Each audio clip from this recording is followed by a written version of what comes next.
날마다 쓰는 나의 신앙일기 TV 데일리 큐티 나무향기입니다. 오늘은 요엘 2장 18절에서 20절을 묵상하겠습니다. 그때 여호와께서 자기의 땅을 극진히 사랑하시어 그의 백성을 불쌍히 여기실 것이라. 여호와께서 그들에게 응답하여 이르시기를 내가 너희에게 곡식과 새 포도주와 기름을 주리니 너희가 이로 말미암아 흡족하리라. 내가 다시는 너희가 나라들 가운데에서 욕을 당하지 않게 할 것이며 내가 북쪽 군대를 너희에게서 멀리 떠나게 하여 메마르고 적막한 땅으로 쫓아내리니 그 앞에 부대는 동해로 그 뒤에 부대는 서해로 들어갈 것이라. 상한 냄새가 일어나고 악취가 오르리니 이는 큰 일을 행하였음이니라 하시리라. 하나님의 계획은 이스라엘을 하나님의 백성으로 삼고 하나님은 그들의 하나님이 되시는 것이었습니다. 그런데 이스라엘이 하나님을 떠나 죄악 가운데 거하면서 우상을 섬기고 온갖 악한 일들을 하고 있었습니다. 하나님께서는 이스라엘 백성들에게 광야에서 율법을 주실 때 그들이 하나님의 법을 떠나면 이런 일이 있을 것이라고 미리 말씀해 주셨습니다. 신명기 28장 47절에서 51절입니다. 내가 모든 것이 풍족하여도 기쁨과 즐거운 마음으로 내 하나님 여호와를 섬기지 아니하므로 말미암아 내가 줄이고 목마르고 헐벗고 모든 것이 부족한 중에서 여호와께서 보내사 너를 치게 하실 적군을 섬기게 될 것이니 그가 철멍에를 내 목에 메워 마침내 너를 멸할 것이라. 여호와께서 멀리 땅끝에서 한 민족을 독수리가 날아온 것 같이 너를 치러 오게 하시리니 이는 내가 그 언어를 알지 못하는 민족이요 그 용모가 흉악한 민족이라. 노인을 보살피지 아니하며 유아를 불쌍히 여기지 아니하며 내 가축의 새끼와 내 토지의 소산을 먹어 마침내 너를 멸망시키며 또 곡식이나 포도주나 기름이나 소의 새끼나 양의 새끼를 너를 위하여 남기지 아니하고 마침내 너를 멸절시키리라. 하나님께서 말씀하신 이 무섭고 끔찍한 심판이 지금 예루살렘에 그대로 이루어지게 되었습니다. 그러므로 그들을 두려워하고 떨어야 했습니다. 지금 그들에게 일어나는 일이 우연히 일어나는 것이라면 하나님께 구하고 하나님께 도와달라고 외칠 수 있지만 만일 하나님의 심판에 그들이 들어가는 것이라면 그들을 누가 하나님의 손에서 건져낼 수 있겠습니까? 그러므로 그들은 두려워해야 합니다. 그러나 하나님께서는 그들에게 회개할 기회를 주십니다. 돌아오라고 부르십니다. 그들이 잘못한 것을 깨닫고 하나님께 용서를 구하도록 기회를 주시는 것입니다.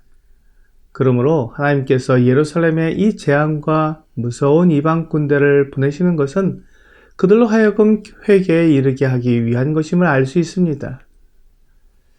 예루살렘 거민들이 하나님의 말씀을 무시하고 하나님의 심판을 두려워하지 않은 채 죄와 불법에 빠져 있기 때문에 그들을 혼내신 것입니다.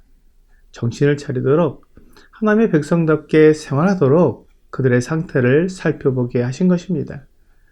이것이 제대로 이루어지게 되면 합당한 회개가 이루어지고 그들이 하나님께 돌아오게 될 것입니다. 이것이 하나님의 계획입니다. 이렇게 될 때 하나님은 그들을 얼마나 사랑하시는지 분명히 나타내실 것입니다. 하나님께서 그들을 치신 이유가 그들을 멸망시키려는 것이 아니고 그들을 회복시키려는 것임을 나타내실 것입니다. 그래서 예루살렘 거민들과 제사장들의 기도를 들으시고 그들에게 응답하셔서 곡식과 새 포도주와 기름을 주실 것입니다.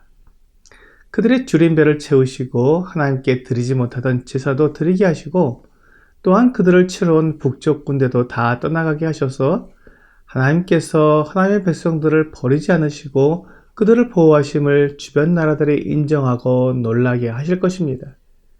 이것이 하나님의 마음입니다.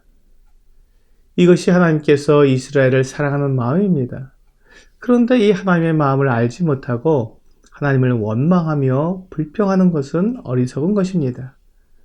하나님께서 그 백성을 얼마나 사랑하시면 그리고 그들이 하나님과 정상적인 교제를 나누는 것을 얼마나 바라시면 이렇게 징계를 하시고 재앙과 이방 군대를 동원해서라도 그들을 고치시고자 하시는지 그 마음을 알아야 합니다.